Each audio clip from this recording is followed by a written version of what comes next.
नमस्कार दर्शक बंधु ओडिया डीआरपी टीवी तरफ पुणी थे आपको स्वागत जनाऊँगी। तो आसतु देखा आज सकाल कौन सब लेटेस्ट न्यूज रही। तेणु आपण मैंने भिडियोटी को लाइक करूँ, शेयर करूँ और सब्सक्राइब करनी, जहाँद्वारा आपण मैंने प्रतिदिन एहीपरि गुरुत्वपूर्ण खबर गुड़िकर नोटिफिकेशन पाइपर। तो आज प्रथम खबर, एटीएम रु कैश उठाइबा हेबो महंगा, प्रति ट्रांजैक्शन पाई लागिबो अधिक चार्ज। एनपीसीआई प्रस्ताव को मंजूरी देला आरबीआई। आपण मैंने जदि एटीएम रु कैश उठाउछंती तेबे ताहा महंगा हेबाकु जाउछि। मे 1 तारिख रु आपनक पॉकेट खर्च बढ़िबाकु जाउछि। ट्रांजैक्शन उपरे ग्राहकों को पूर्वापेक्षा अधिक चार्ज देबाकु पड़िबो। एनेई एनपीसीआई प्रस्ताव को आरबीआई मंजूरी देइछि। मे पहिला रु बदलिबाकु जाउथिबा नियम अनुसार होम बैंक नेटवर्क बाहर जदि कौनसी एटीएम मशीन रे ट्रांजैक्शन करिवे किंबा बैलेंस चेक करिवे तेबे यूजर्स को अधिक चार्ज देबाकु पड़िबो।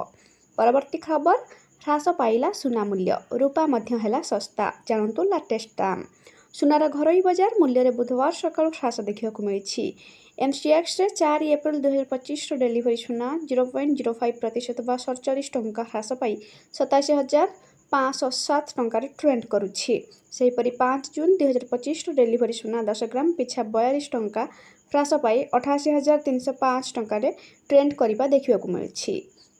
परवर्ती खबर, मुख्यमंत्री बड़ घोषणा, वरिष्ठ नागरिकों को प्रति मासरे मिलिबो 3,000 टंका। राज्य सरकार बड़ घोषणा करिसेंती। वरिष्ठ नागरिकों पई मासिक आर्थिक सहायता वृद्धि करने को घोषणा करिसेंती राज्य सरकार। यह अधीन में 60 रु 69 वर्ष बयसर लोकों पई सहायता राशि 2,000 टंका रु 25 टंका को वृद्धि करा जायछि। जेतेबेले कि 70 वर्ष रु अधिक बयसर लोकों को प्रति मासरे 3,000 टंका मिलिबो। परवर्ती खबर, ऑटो एवं ई रिक्शा रे पिला माने जाई परिबेनी स्कूल, एप्रिल 1 रु हेबो लागू। ऑटो एवं ई रिक्शा रे पिला माने स्कूल जीवा निषेध, एप्रिल 1 रु लागिबो प्रतिबंधक। बिहार रे नीतीश सरकार पिला मानक सुरक्षा पई एक बड़ निष्पत्ति नैछंती। बिहार रे बढ़ुथिबा सड़क दुर्घटना को ध्यान रखी राज्य सरकार बिहार पुलिस मुख्यालय ट्रैफिक प्रभाव द्वारा एही निर्देश जारी करछंती। परवर्ती खबर, पुरी श्रीमंदिर प्रशासन को मिलिला 500 कोटी टंका। श्रीमंदिर प्रशासन को मिलिला 500 कोटी टंका। तेबे प्रश्न उठुछि एते टंका किए देला एवं काहेकि देला। तेबे कथाती राज्य सरकार पक्षर 500 कोटी टंकार कर्पस पांठी श्रीमंदिर प्रशासन को प्रदान कर जायछि। महाप्रभु नीतिकांति श्रीमंदिर विभिन्न प्रकल्प गुड़िकर परिचालना सह जगन्नाथ प्रेमी भक्तों सुविधा सुजोग उद्देश्य एही पांठी विनियोग करा जिवो। परवर्ती खबर, स्कूल पिलांकु एणिकी मिलिबो अतिरिक्त गोटिए अंडा, सप्ताह को मिलिबो 4टी। स्कूल पिलांकु एणिकी अतिरिक्त गोटिए अंडा मिलिबो। प्रधानमंत्री पोषण कार्यक्रम अंतर्गत पूर्वरु सप्ताहकर जने पिलाकु 3टी अंडा मिलुथिबा बेले एबे आउ गोटिए अधिक मिलिबो।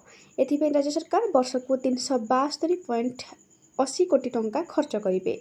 आसंता शिक्षा वर्ष यह लागू हेबो। एने विद्यालय और गणशिक्षा विभाग अतिरिक्त सचिव एसके महापात्र पीएम पोषण कार्यक्रम स्टेट नोडाल ऑफिसर को चिठी लिखिछंती। परवर्ती खबर, सरकार को स्मार्ट मीटर प्रोत्साहन को उपभोक्ता महासंघ विरोध, स्मार्ट मीटर बसाइबा बंद करने को दाबी।